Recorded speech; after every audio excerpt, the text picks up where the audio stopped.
Good morning po. So, salamat sa Panginoon. Halos nasa kalahatian na po tayo ng taon ng 2026. Sana po ay matatapos or magugugol natin itong mga magandang oportunidad na pinagkakaloob sa atin ng Diyos ng talagang nakalulugod sa Kanya. Isang blessing yung nabubuhay ka pa. Amen? Blessing po yan. At sana maging matalino tayo na habang nabubuhay ay yung pinahalagahan ng Diyos sa ating buhay ay lalo nating pagyamanin dahil yun ang nakalulugod sa Kanya. Kung bakit iniwan ng Panginoong Hesus ang Kanyang pagkadiyos, sabi ng Pilipos, at nag-anyong alipin at nakisalamuha sa tao ay dahil para tayo iligtas. At alam natin yung journey ng ating pag-aaral ay para sa ating spiritual na buhay. Ang challenge lamang talaga ay dahil yung mga bagay na espiritu ay hindi nakikita. Sabi ko nga, yun yung challenge sa atin yung hindi nakikita, di ba? At kailangan na kung bakit naman kailangan natin ang pag-aaral sa salita ng Diyos, no?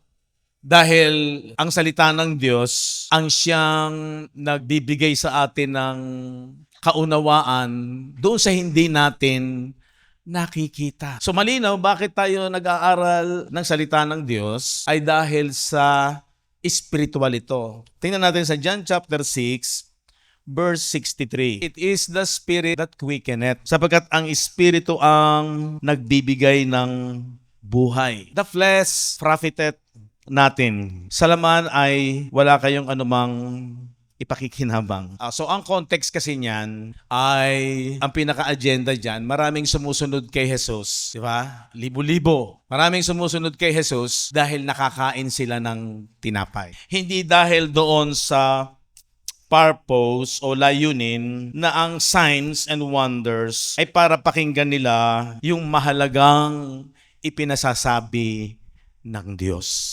Yun ang purpose ng signs and wonders. Mamaya, papaksain din natin kung bakit wala na tayo doon sa programa na kailangan pa natin ng signs and wonders. No?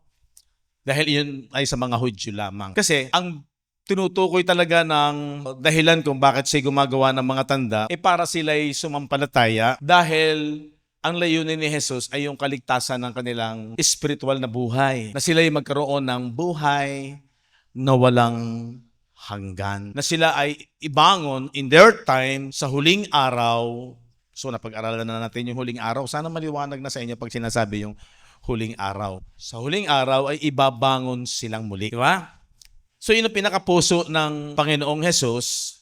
Kaya nalungkot siya nung nakita niya yung motibo ng mga tao na kaya lamang sumusunod sa kanila, dami nila, di ba? Ay dahil sa physical benefits. Pero concern naman ng Panginoon kasi nga nagugutom sila, gumawa siya ng himala, dalawa yung layunin niya. Para tugunin yung pangangailangang physical at patungo sa pagtugon sa pangangailangang spiritual, which is yung pinaka mataas na benepisyo na makakamit nila. Kung bakit sinabi ng Panginoon na gumawa kayo hindi dahil lamang sa pagkaing napapanis at nasisira. Gumawa kayo dahil sa buhay na walang hanggan. So, ang linaw po nun. Ang problema, noong pinarangka na ni Jesus na ang kanyang daladalang benepisyo ay hindi doon sa pagkaing napapanis at nasisira, kung hindi dahil sa buhay na walang hanggan. Gusto ng Panginoon na maging malakas sila para yung kanilang physical ay malakas para mapakinggan nila ng maayos at panampalatayanan yung mga salitang magbibigay sa kanila ng buhay na walang hanggan. Kaya sabi doon, ang laman, walang anumang ipakikinabang. The flesh profiteth nothing. So, linaw po nun. Kaya sabi doon, ang mga salitang sinalita ko sa inyo ay pawang espiritu at pawang buhay. Alam niyo po yung buhay doon, hindi po yung buhay sa lupa. Yun po yung buhay na walang hanggan. Wala rin po yung pagkakaiba doon sa John chapter 10, verse 10. The thief cometh not, but to steal, to kill, and to destroy. Diba? Hindi po maparito ang magnanakaw, kundi upang magnakaw, pumatay, at pumuksa. Kaya sabi niya, ako, sabi ng Panginoong Hesus, ako naparito upang sila'y magkaroon ng buhay. I am come that they might have life. So anong life yan? Sa palagay nyo, anong life yan? Diba? Eternal life yan. And that they might have it more abundantly. So, nung araw, ang context niyan ginagawa sa physical para magkaroon ng buhay na masagana at buhay na kasiyasiya. Pero ang tinutukoy po niyan kasi is talagang eternal life. Kaya sinabi niya, ako yung mabuting pastor. Dahil sabi niya, ibinibigay ng mabuting pastor ang kanyang buhay dahil sa mga tupa. Kailan niya ibinigay yung kanyang buhay? Sa kanila, sa mga Hudyo, ina-announce na niya na ibibigay niya yung kanyang buhay para sa mga tupa. Kaya lang ang problema dyan, hindi lahat sila tupa. Ako ang mabuting pastor at nakikilala ko ang sariling akin. Doon sa verse 14 ng chapter 10, ako ang mabuting pastor at nakikilala ko ang sariling akin. Nakikilala daw ng Panginoon yung kanya talaga. Minsan, tinapik namin ito last Wednesday kasi nagtanong si Sister Nora. Nako-confuse daw siya doon sa resurrection, pagkabuhay na mag-uli. Dahil may sinasabi ang Bible na kung paano si Kristo'y binuhay na mag-uli, ay gayon din tayo bubuhayin mag-uli. Debate yan eh. Kaya sabi ng marami na kung si Jesus ay binuhay na mag-uli sa physical, so ganun din tayo. So diba, yun yung nangyari kay Jesus. Kaya doon sa turo ni Brother Ray nung last Sunday, nung nagulat yung mga alagad, sabi ng Panginoon, ako to, hindi ako espiritu. Sapagkat ang espiritu ay hindi kagaya nito na mayroong buto at mayroong laman. So, sabi ko nga, dyan maraming nako-confuse, maraming naguguluhan, and even us, tayo man ay ganun din yung ating paniniwala nung una. Pero ang kagandahan, yung tinutukoy na buhay at masaganang buhay, yun po ay spiritual na buhay. Dahil mayroong sinabi ang Panginoon na pag-aralan na rin natin, tinuro na rin ni Brother Ray, yung humihingi ng tanda ang mga Pariseyo, anong tandang ibibigay mo para kami manampalataya sa iyo? Ang sabi ng Panginoong Hesus, sa inyo, hindi na magbibigay pa ng tanda kasi ang dami na nga niyang ginawang tanda eh. Humihingi palagi ng tanda. Ang totoo lang, sa dinami ng mga pinakita niyang signs and wonders para sa mga Israelita, di naman talaga sila nanampalataya eh. Kaya ang pinakahuling tanda, sabi ng Panginoon, ang pinakatandang ibibigay sa inyo, yung sign of Jonas. Ano yung sign of Jonas? Na si Jonas ay 3 araw at 3 gabi sa loob ng tiyan ng balyena. At ang ibig sabihin nun, relate sa mangyayari sa Panginoon na siya ay malalagay sa libingan sa loob ng 3 araw at 3 gabi. At makikita nila yon na kinakailangan makita nila in the physical na siya'y nabuhay na mag-uli. Yun pong sign na yon para sa mga Hudyo lamang. Para maniwala sila na unang-una sa mga alagad. Diba? Di makapaniwala yung mga alagad eh. Sinabi ni Jesus na siya ibibigay sa mga hentil, aalimurain, duduwahaginin, luluraan, at siya'y papatayin. At sabi niya, at sa 3 araw ako'y mabubuhay na mag-uli. Pero anong nangyari? Sabi doon, hindi nila ito naintindihan. And even si Peter, nung sinabi ng Panginoon na siya'y kinakailangang ibigay sa mga Gentiles at siya'y papatayin, sabi ng Peter, wag nawang mangyari sa iyo yan. Hindi mangyayari sa iyo yan. Bakit? Tinanggap nila si Jesus as siya yung Messiah, yung Kristo. Siya yung anak ng Diyos. Mahirap sa kanila na matanggap na siya yung anak ng Diyos at siya yung Kristo dahil kapantay siya ng Diyos. Ngayon, natanggap nila na si Kristo ay Diyos pagkatapos mamamatay. Kaya hindi madaling tanggapin yung sinasabi na siya'y mamamatay. No? Hindi nila matanggap. Kaya si Peter, nung sinabi niya na huwag nawang mangyari sa iyo yan, kaya ang sabi ng Panginoon, Satanas. Kasi against siya, laban siya sa dapat mangyari kay Jesus na ayon sa kalooban ng Ama. Kaya ang sabi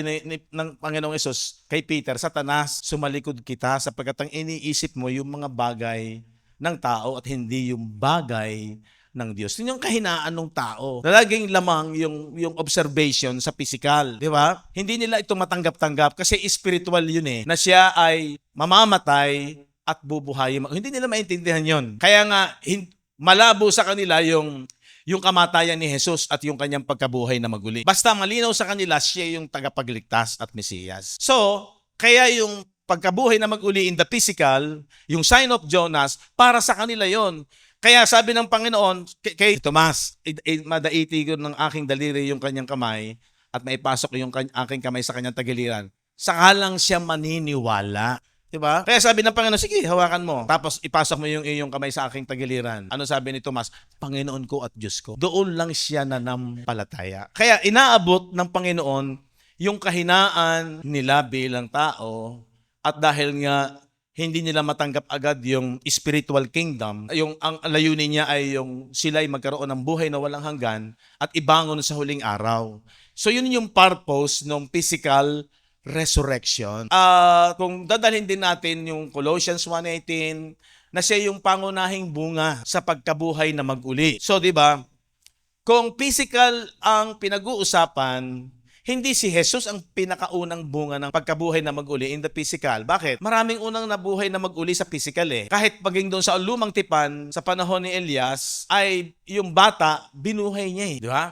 Pagkatapos sa bagong tipan, si Lazarus, ilan yung binuhay na mag-uli. Yung anak ng ruler ay binuhay na mag-uli. Kaya hindi si Jesus ang pangunahing bunga sa physical. Diba? So makikita natin, ang pinaka-agenda talaga ni Jesus ay ang spiritual na aspeto ng ating buhay. At yun ang battle sa marami. Ang hirap agad maunawaan, lalo na yung mga panahon ng mga first century believers. Hindi nila yun agad maunawaan. Ang problema sa ating panahon ngayon, inia-apply ito sa physical. Laging lumalamang at laging nagkakaroon ng confusion na ang ginawa ni Jesus ay dinadala sa physical. Kaya yun ang nakakalungkot na maliwanag na sinasabi ng Bible na ang kanyang salita ay pawang espiritu at pawang buhay. Okay, ang ibig sabihin, yung renewal of the mind, sabi ng Ephesians 4:23 and up to 24, and be renewed in the spirit of your mind. Doon magpapasimula yung pagbabago. At ang babago, ang salita ng Diyos. Kasi nga, hindi nakikita ang mga pangako ng Diyos. Sabi ng 2 Corinthians 4, while we look not at the things which are seen, for the things which are not seen, for the things which are seen are temporal. Sapagkat ang mga bagay na nakikita ay pansamantala lang. Samantalang kami nagsisitingin hindi sa mga bagay na nakikita, kung hindi sa mga bagay na hindi nakikita. Sapagkat ang mga bagay na nakikita ay may katapusan. Datapot ang mga bagay na hindi nakikita, walang hanggan. Alam nyo, sinundan ko ito ng Galatians chapter 6, verse 7. Be not deceived. Alam nyo, warning ito ni Paul sa mga taga-Galatia. Kasi ang context ng Galatia is law versus spiritual or grace. Diba? Be not deceived. Yung law, nakapokus sa flesh, physical benefits. Huwag kayong padaya. God is not mocked. Ang Diyos hindi napapabiro. Pag sinabing seryoso ang Diyos, malaking epekto kapag nanatili sila sa flesh. God is not mocked, for whatsoever a man soweth, sapagkat ang lahat ng ihasik ng tao, that shall he also reap. Yun ang kanyang aanihin. Sinare ko to kay Ann, no? Sabi ko sa kanya, huwag mong hanapin, lahat naman ng tao ganito kahinaan Huwag mong hanapin yung mga physical needs lamang. Although kailangan yan, dahil dalawa ang kalalagayan ng tao. Outward man and the inward man. Kasi sabi ko sa kanya, pag hindi mo nakuha yung mga bagay na gusto need nung laman, maraming tao nalulungkot. Maraming tao nagkakaroon ng depression, di ba? Kasi nakapokus noong araw, hindi na ituturo sa atin na ang pinahalagahan talaga ni Jesus ay mga spiritual things. Kasi sabi ng Ephesians 1:3, pupurihin ninyo ang Diyos at pasasalamatan ng Ama ng Panginoong Jesucristo sapagkat pinagpala na tayo ng lahat ng pagpapalang espiritual sa sangkalangitan kay Kristo Jesus. Blessed be the God and the Father of our Lord Jesus Christ, who had blessed us with all spiritual blessings in heavenly places in Christ. Dapat dito tayo mag-renew yung mind. Na dapat habang tumatagal talaga, kung nagmamature ka bilang Kristiyano, nagkakaroon ng halaga yung spiritual blessings. Nakikita mo yung yaman nun. Nakikita mo yung halaga nun habang tumatagal. Yun yung spiritual maturity. Kaya nga tinawag na spiritual maturity. Sa physical, madali namang mag-mature sa physical Through experience, matututo ka. Nag-aaral ka sa mga bagay ng physical, matututunan mo. Kasi madali namang matutunan. Nakikita mo, naoobserbahan mo. Pero yung spiritual, kailangan mo ng spiritual things. Yung sinasabi ni Jesus na, the word that I speak unto you, yung mga salita na sinalita ko sa inyo, they are spirit. Sila'y pawang espiritu at pawang buhay. So, masesegregate mo na siya, madi-differentiate mo na siya. At makikita mo kung bakit nag-atrasan yung maraming mga followers ni Kristo that time.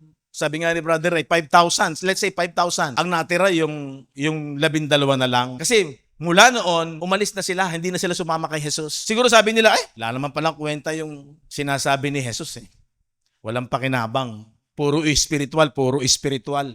Kaya iniwan nila si Jesus. At sabi nga ni Brother Ray, kunin mo yung ratio ng 5,000 to 12, napakababa ng porsyento nung natira. Matalino kasi yung sinabi ni Peter, sabi ng Panginoon, pati ba naman kayo, aalis na rin. Ang sabi ng Panginoon, ni Peter, Panginoon, saan kami paroroon? Ikaw lamang ang may salita ng buhay na walang hanggan. Ako naiintindihan ko yung kalalagayan ng isang tao. Hindi madaling maintindihan talaga yung spiritual things kasi hindi nga nakikita eh.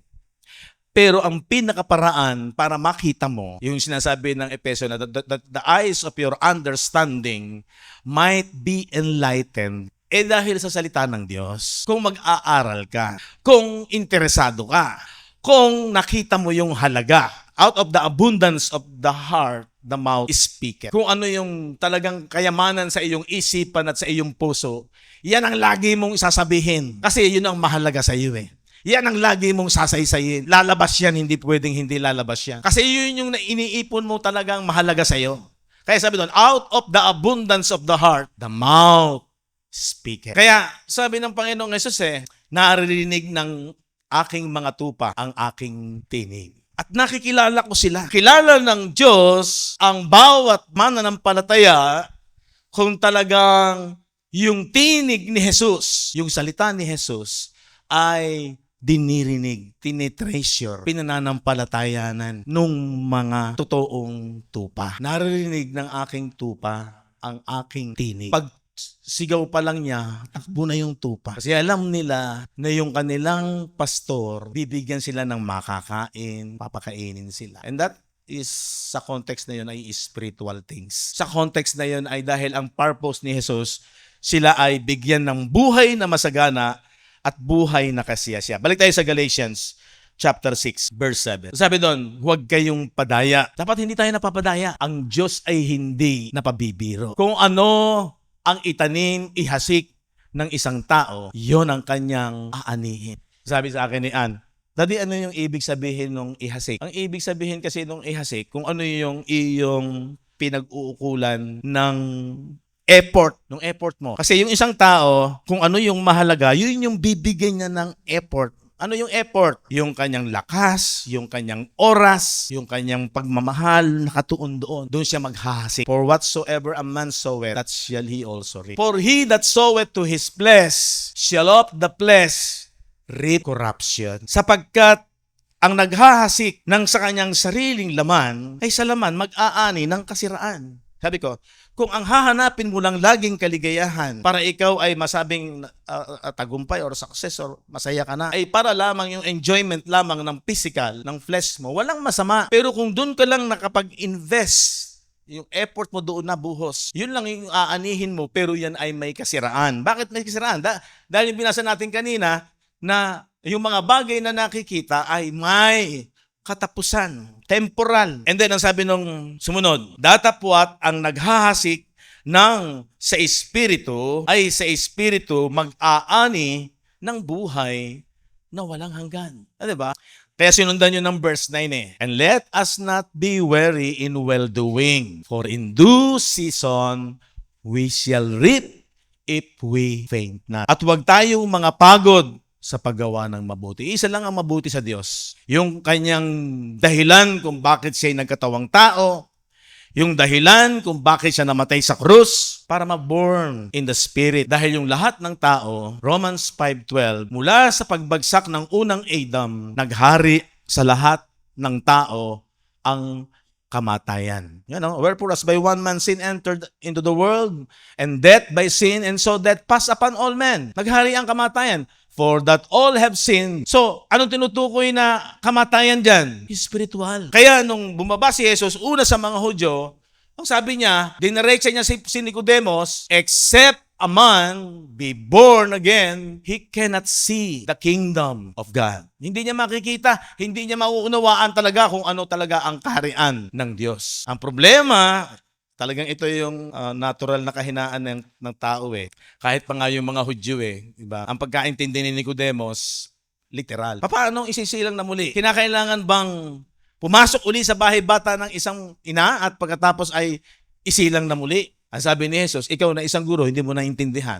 Professional, dalubhasa sa kasulatan, theologian, di ba? Pero hindi naintindihan. Ang sabi ni Jesus, ang ipinanganak sa laman. Pero ang ipinanganak sa Espiritu, sa Espiritu. Sabi ko nga, para wag na tayong madaya, para wag na tayong makonfuse, ito yung pinaka-basic na sinabi ni Jesus kay Nicodemos. Diba? Dalawa lamang, diba? Para marating mo talaga at makita yung kingdom, una sa mga Hudyo, ay kinakailangan silang born in the Spirit. Ito naman, flesh sa laman. So, ang totoo, kasi ito, mali. Ito ang katotohanan. Bakit? Kasi ito yung namatay. Ito yung first death mula kay Adam at Eve. Kaya sabi ng Romans, naghari sa lahat ng tao ang kamatayan. Kaya ang pinaka-paraan, kailangan sila ipanganak sa Espiritu, born in the Spirit. Paano kayo papanganak sa Espiritu? Sa pag-aaral natin ng Gospel of Christ, yun lang ang paraan. 1 Corinthians 4:15. For though you have 10,000 instructors in Christ, yet have you not many fathers. For in Christ Jesus, pasinin nyo, I have begotten you. Pag sinabing begotten, ipinanganak through the gospel. Diba? Isang proof yan na ang isinisilang talagang muli ay yung nananampalataya sa gospel. Okay? Ephesians 1:13. To whom you also trusted after you believed, after you heard the word of truth, the gospel of your salvation. Di ba? Ano yung salita ng katotohanan? The gospel of your salvation. Ang ebanghelyo ng inyong kaligtasan. Pagkatapos nyo marinig pagkarinig nyo ng aral ng katotohanan, ang ebanghelyo ng inyong kaligtasan. So alam na naman natin kung ano yung ebanghelyo, yung mabuting balita. 1 Corinthians 15:1-4, di ba? Yung kamatayan, yung pagkabuhay na maguli ng Panginoon. Okay, Ephesians 1:13. After you heard the word of truth, the gospel of your salvation, ang ebanghelyo ng inyong kaligtasan, nasa kanya rin naman mula nang kayo'y magsisampalataya. Detalyihin nga natin ito. Itong Ephesians 1:13. Kailangan mong mapakinggan, heard. Ang alin? Word of truth. Ano yung word of truth? Gospel. So, alam nyo na yung gospel? Yung kamatayan at pagkabuhay na maguli ng Panginoong Jesucristo. Mapakinggan yung aral ng ebanghelyo ng kaligtasan. Pagkatapos, ano sumunod? Na sa kanya mula rin na kayo'y magsisampalataya, kailangan mong panampalatayanan yun. Ano yung panampalatayanan? Makumbinsi ka, totoo yun sa iyong isipan. Ay kayo'y tinatakan ng Espiritu Santo, Holy Spirit. Para ikaw ay totoong may born again, ang pinaka-proof, evidence, ay meron kang selyo, kasi yung selyo kasi, yun yung nagpapatunay na genuine. Totoo. Tanungin mo sarili mo. Tatanungin ko sarili ko, dumaan ba ako dyan sa gospel? Naging maliwanag ba sa akin ang ebanghelyo? At yun ba'y pinananampalatayanan ko? And sabi doon, sealed ka ng Holy Spirit na siyang pinakapangako. Alam nyo, ito yung pinakamataas na blessing sa tao. Yung ang Holy Spirit ay nasa atin na. Kaya yung mga Kristiyano, anointed lahat. Pantay-pantay tayo dyan. Wala yung, anointed yan. Ang anointing nanggagaling sa salita ng Diyos. Kasi 2 Timothy 3:15, ang salita ng Diyos ay inspired ng Holy Spirit. Hindi nanggagaling ito sa tao. Hindi ito nanggagaling sa husay ng paghanay-hanay ng salita at malakas makakumbinsi, may convincing power sa emosyon. Nakaka-touch ng salita. Doon maraming natatangay. Yung nakakakilig, magsalita, natatouch ka. Ang senses mo nagagalaw ng kanyang pananalita. Di, dapat liwanag ng isipan. Di ba sabi, ang isang tao na wala talaga sa liwanag at wala talaga sa Diyos, yung sinasabi sa Ephesians 4:18, having the understanding darkened. Diba? Nasa yung understanding? Nasa isipan. Ito yung umuunawa. Being alienated from the light of God through the ignorance that is in them. Nasa kadiliman ng kanilang pag-iisip. Ano ba yung dilim? Pag pinuloy-tuloy mo yan, ang mga hiwalay sa buhay ng Diyos, being alienated from the life of God through the ignorance. Pag sinabing ignorance, yung mga tao na i-ignore nung mabuting balita, nung ginawa ng Panginoon, nung salita ng Diyos. Yung word of truth, yung halaga ng gospel, ini-ignore nila yan. Parang yung kasama ng Panginoon na kaya lamang sumusunod sila dahil sa tinapay, physical benefits. Noong sinabi ni Jesus na sumunod kayo sa akin, hindi dahil sa pagkain napapanis at nasisira, wala na, inignore na nila si Jesus. Diyan ka na lang, ayaw na namin sa'yo, wala kang kwenta, hindi nagigising ang aming physical needs. Pagka yan pala agenda mo, doon na lang kami pupunta sa magaling magsalita, yung touch magsalita, yung mahusay magsalita, pero yung itaas ang ebanghelyo, medyo hindi na yun masyadong nakaka-excite sa laman eh. So, yung nag-i-ignore, nagdilim yung kanilang isipan. Pag sinabi nagdilim, walang pagkaunawa dun sa word of truth, dun sa gospel of salvation. Kasi yung gospel of salvation, ang iniligtas doon, yung spirit.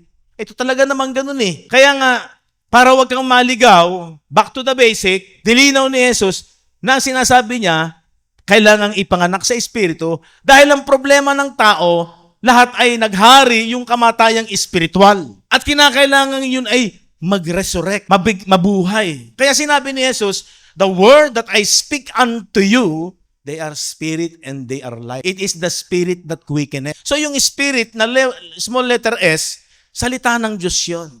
Yun yung magbibigay ng buhay. Saan? Doon sa espiritu mo, which is ang pinaka-factor ng spirit, ay yung mind. Kasi para magkaroon ng unawa, para mawala yung kadiliman, yung walang alam, walang katotohanan sa ginawa ng Panginoong Hesus, dahil ignorante sila, hiwalay sila sa Diyos. Patay ang kanilang espiritu. Kaya sabi doon, no, from the life of God, ano yung life of God?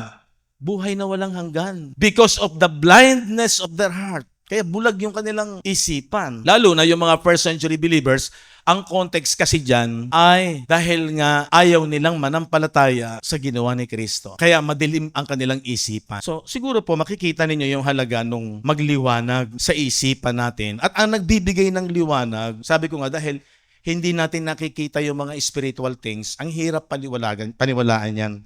Kaya sabi ko nga, pag hindi ka nagtiyaga at nagsumikap na hindi mo mapaglabanan kasi ang kumukontra sa spiritual, yung laman. Ang liwanag niyan sa Galatians chapter 5:17. For the flesh lusteth against the spirit and the spirit against the flesh. Ano sabi diyan? And these are contrary the one to the other. Magkalaban talaga ang dalawang ito. Parang tubig at langis yan. Di yan pwedeng mag-fit. So that you cannot do the things that you would. Para hindi nyo magawa yung dapat nyong gawin. Kaya sabi ni Paul, gusto ng isip ko sumunod sa kautusan. Kasi maganda yung kautusan, kabanalan yun eh. Kaya lang, merong mahina sa aking laman. Kaya yun ang idinil ni Jesus. Kaya paulit-ulit natin pinag-aaralan yung sin in the flesh, kinuha ni Jesus sa Romans 8:3, siya yung naging lamang salarin at hinatulan sa kanyang laman, yung lamang salarin para matapos na yung kumukontra. Yun yung evil. Kaya sabi ng 1 John chapter 3, He came to destroy the works of the devil. Ano yung works of the devil? Works of the flesh. Diba? So yun po yung dahilan kung bakit napakahalaga na ang pagsamba sa ating panahon ngayon, according to the gospel, ay yung sasambahin siya sa espiritu at sa katotohanan. Word of truth kasi eh. Word of truth, espiritu at katotohanan. Darating ang oras, sabi niya sa babaeng Samaritana, sa John chapter 4, hindi na sa lugar niyo sasambahin ang Diyos. Sasambahin niyo talaga ang Diyos sa espiritu at sa katotohanan. Yun ang nakalulugod na pagsamba sa Diyos. Ang problema, against yung ating laman. Ang problema, pag hindi natin na-overcome, na hindi dapat mag-dominion palagi sa ating buhay yung laman. Mahalaga yung carnal needs, pagkain, kalusugan, pero dapat nare-regulate na natin ito. Kasi sa isang Kristiyano, nagiging mahalaga na, nasiship yung mind. Kaya ang tanong, nagbago na ba kayo? Kasi alam niyo yung pagbabagong nakasanayan natin, yung dating ikaw ay lasenggo, ngayon hindi ka na lasenggo. Dating ikaw ay chismosa, ngayon hindi na. Vlogger na lang. Hindi, ang renewal of the mind, yung isipan natin from na nagpapahalaga, yung isipan ng mga first century believers, yung mga Hudyo, laging silang nasa physical blessing. Kasi yun yung old covenant law, physical benefits. Kaya hindi mawala-wala sa kanila yon. So dapat mag-renew yung mind nila, mag-shift from physical blessing to spiritual blessings. Kaya ipinakita ni Pablo doon sa 2 Corinthians chapter 3, sabi ng verse 3, yamang nahahayag na kayo ay sulat ni Kristo. Dapat daw yung mga mananampalataya, sulat ni Kristo. Ibig sabihin, yung mga kaisipan ni Kristo nasa kanila. Yamang nahahayag na kayo ay sulat ni Kristo. Pinangasiwaan namin yung paglilingkod ni na Pablo, yung ministry ni na Pablo, hindi isinulat ng tinta, kung hindi ng Espiritu. Makikita niyo dyan, yung Spirit dyan, yung Holy Spirit ng Diyos na buhay. Ibig sabihin, ang isang mananampalataya na sinulat sa Espiritu, tinanggap niya yung salita ng katotohanan, sealed siya ng Holy Spirit from the word of truth, which is the gospel. Diba? Sabi ng Ephesians. So dito, sabi niya, hindi sinulat ng tinta kung hindi ng Espiritu, ng Diyos na buhay. Hindi sa mga tapyas na bato. So ano yung bato? Tapyas na bato. Yun yung Ten Commandments. Yun yung Law of Moses. Kung hindi sa mga tapyas ng pusong laman. But in fleshy tables of the hearts. Lumundang na tayo sa verse 6. Na sa amin naman ay nagpapaging sapat sa mga ministro ng bagong tipan. Kasi ang problema kasi hindi sila makawala doon sa lumang tipan, which is physical ang benefits. Nasa amin naman ay nagpapaging sapat na mga ministro ng bagong tipan. Hindi ng titik, kung hindi ng Espiritu. Di ba?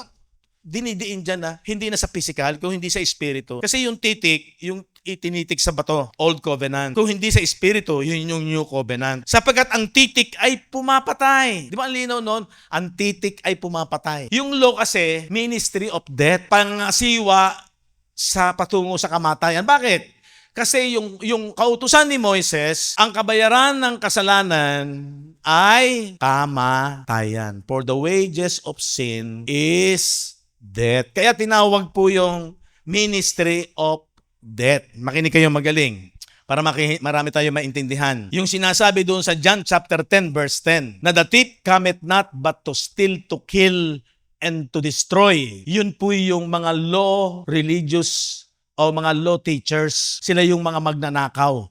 Sila yung mga mamamatay tao. Ang ginagamit nilang instrumento or tools para ma-apply yung death ay yung law of Moises. Kaya sabi dito doon sa ating binasa sa 6, sapagkat ang titik ay pumapatay. Kasi nga, condemnation at ang magmamanipis sa iyo, kamatayan. Kasi mananatili ka sa power of sin. Okay, sana makuha ninyo.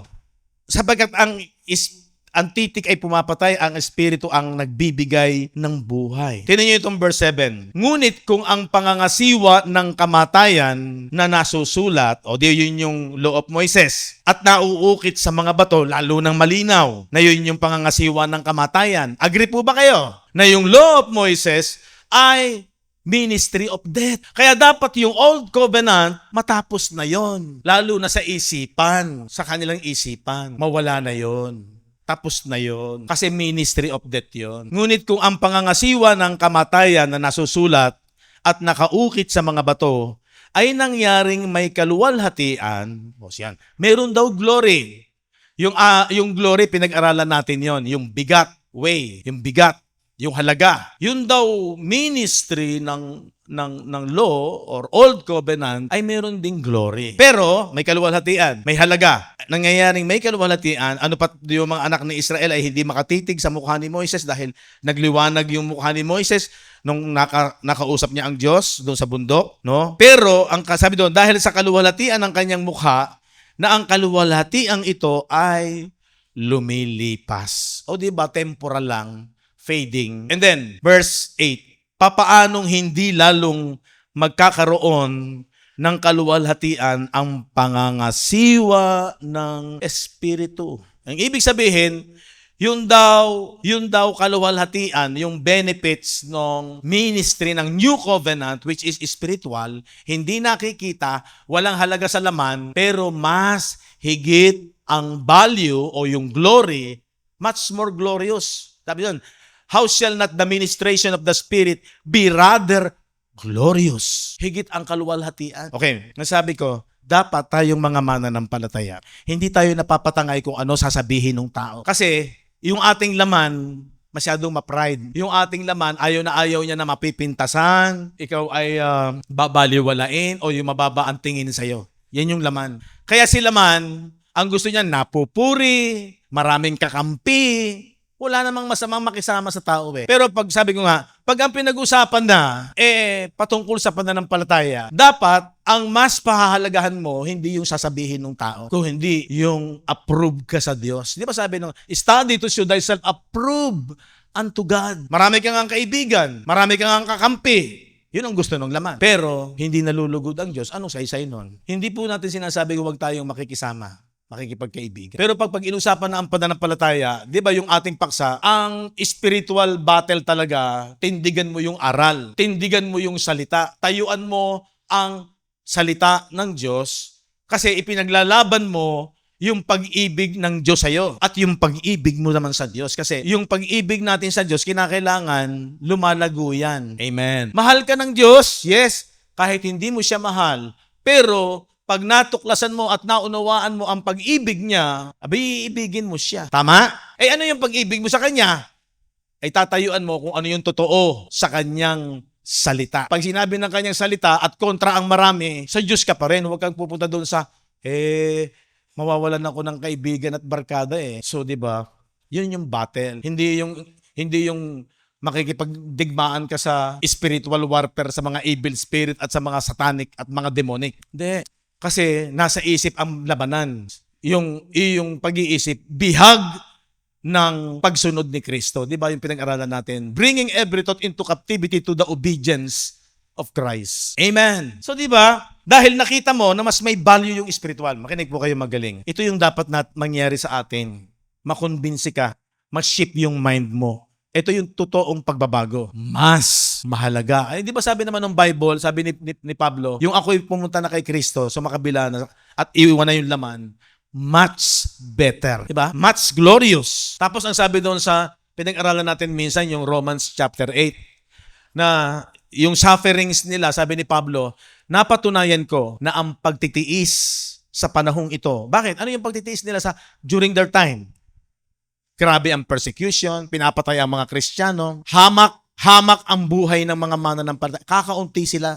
Mahirap sila. Kaya nga si Lazarus, picture of believers. Si Lazarus, larawan ng mga mananampalataya. Ano si Lazarus? Nagsusugat-sugat, hinihimuran ng mga nandila ng aso yung kanyang mga sugat. Di ba? Para siyang pulubi. Picture of believers that time. Kasi yung mga believers na malapit sa mga religious leader, malakas sa Roman Empire, sa politika. Kaya yung mga negosyo nila, maunlad compare doon sa mga believer that time. Kaya yung sufferings nila, matindi. Mahirap na yung kanilang buhay, hamak na sila, matindi pa yung persecution at pinandidirihan. Di ba? Parang pinandidirihan. Kakaunti sila. Pero sabi ni Paul sa Romans chapter 8, napatunayan ko na ang pagtitiis sa panahong ito ay hindi maihahambing sa kaluwalhatiang mahahayag. In their time, yung glory ng ministry in the Spirit, future, iniintay nila yung pagbabalik in the day of the Lord, yung pagbabalik ng Panginoon, pagbagsak ng templo, iniintay nila. Kaya sabi ni Paul, yung ating pagtitiis sa panahong ito, kahit na parang kawawa tayo, kahabag-habag yung ating kalalagayan, pero magtiis tayo. Kaya sa kanila din yung ang magtiis hanggang sa wakas. Anong wakas? Wakas ng old covenant system. Ang magtiis hanggang sa wakas, sa kanila yon, hindi yun sa atin. Ang magtiis hanggang sa wakas, sila'y maliligtas. Kung pananatilihin nila ang magtiis hanggang sila pagbalik ng Panginoon in the day of the Lord, sila'y ligtas. At kawawa naman yung mangyayari doon sa enjoy ng enjoy, mayaman sila, nasa kanila na lahat ng bagay. Pero pagdating sa wrath of God, the day of the Lord, kawawa sila. At yung mga mananampalataya, sila naman yung magbubunyi. Parang ganun din sa atin. Maliit na bagay lang yung ating sufferings compare sa kanila. Pero dapat, kahit na minsan yung mga, sabi ko nga kay Ann, yung mga depression mo na dahil ganito, may failure, bakit nagkaganito.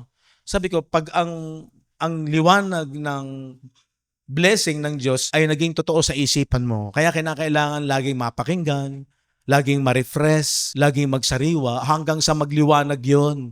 Na totoong iyon na yung maging kayamanan mo, madadaig nun yung pag-iisip sa laman. Ma-overcome nun yung depression, yung kalungkutan, yung parang kawawa ka, at mas magiging joy in the spirit. Magkakaroon ka ng kaligayahan na kakaiba. Hindi kagaya nung kaligayahan na ibinibigay ng flesh, physical. Although walang masama, kumain ka kung merong kakainin ka ng masarap. Mag-enjoy ka kung pwede ka mag-enjoy. Pero hindi dyan naka-focus yung effort mo na pag hindi yan nangyari, malungkot ka na. Kung ikaw ay i-reject ng mga tao, okay lang. Kasi ang tao, iba-iba yung prinsipyo niyan. Iba-iba yung isipan niyan. Basta ang pinaka-goal ng mga mananampalataya, ang Diyos ang nalulugod. Kung mas matuwa ang tao, salamat. Kung purihin ka ng tao, salamat. Pero huwag kang mag-expect na palagi na ganon. May time, re-rejectin ka ng tao. Pagtatawanan ka ng tao. So, masiship yung mind mo, okay na yan. Kontento ka na. I-reject ka man ng iba, baliwalain ka man ng iba, okay lang. Basta alam mo na kilala ka ng Panginoon. Nakikilala ko ang aking mga tupa. At kilala din ako ng aking mga tupa. Dinirinig ng aking mga tupa ang aking tinig. Kasi napaka-espesyal sa mga tupa ang tinig ng kanilang pastor. Amen. Ang sabi ng 2 Corinthians chapter 15, kung merong katawang ukol sa laman, meron ding katawang ukol sa espiritu. Nasabi ko nga, sarili ko lang itong analysis. Yung physical, habang bata pa, maganda yan, malakas, walang masamang ingatan, walang masamang ito ay pagyamanin. Pero pag ikaw ay isang Kristiyano, meron ka ng purpose kung bakit gusto mong mabuhay. For to me, to live is Christ. Hindi ka na nabubuhay sa sarili mo. Di ba?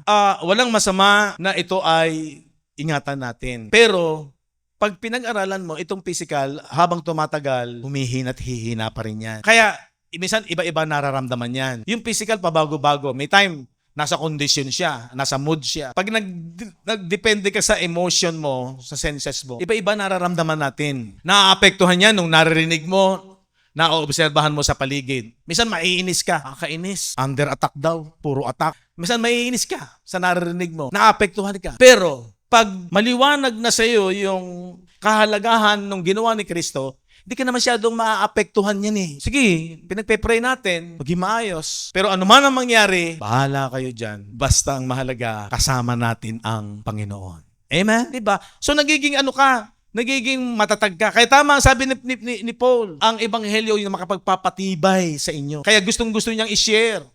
Una sa mga taga-Roma. Kasi baka basahin natin, Romans chapter 16, verse 24. Ang biyaya ng ating Panginoong Jesucristo ay sumainyong lahat. Amen. Siya nawa. 25. At ngayon, sa Kanya na makapangyarihan, na sa inyo'y makapagpapatibay ayon sa aking ebanghelyo. Sabi ko nga, kung matutunan lamang ng tao, kahit na mahina yung emotion mo, madali ka, merong mga taong, kumbaga sa ay parang sibuyas.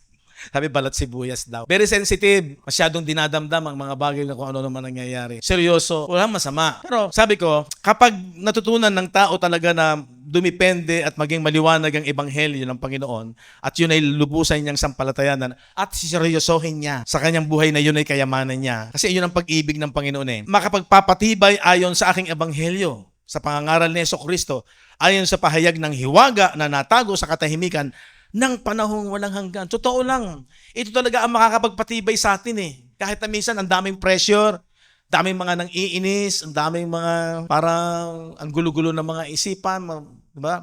May mga toxic na talaga ng tao. And even minsan yung ating sarili, hindi mo maintindihan. Pero pag ang ebanghelyo ay maliwanag sa isang tao, anong benefits? Magiging matatag ka. Magiging matibay ka. No matter what. Minsan ang bagyo, malakas na unos ang dumating, pero nananatili kang nakatayo sa matibay na bato, si Kristo, sa ginawa niya sa krus ng Kalbaryo. Amen. Daig mo pa yung mayaman. Sabi ko nga, merong mayaman akong alam, nasa kanya na ang lahat ng bagay. Una si Solomon, pero nung bandang huli sabi niya, lahat ng bagay na ito'y walang kabuluhan. Meron tayong kilalang mga mayayaman, nasa kanila na ang lahat ng bagay, pero nagpakamatay nung dumating yung matinding pressure sa buhay. O di ba, kayamanan sa isang ordinaryong tao, pero meron siyang kayamanang nasa isipan niya, maliwanag yung ginawa ni Kristo. Matibay siya sa ginawa ni Kristo. Kaya kahit anong pagsubok man ang dumating, siya ay matatag at nakatayo. Sino makikinabang? Eh di ikaw. Amen? So yun po yung ibig nating sabihin na sa pag-aaral ng salita ng Diyos, yung mga bagay na espiritual, magiging maliwanag sa iyo.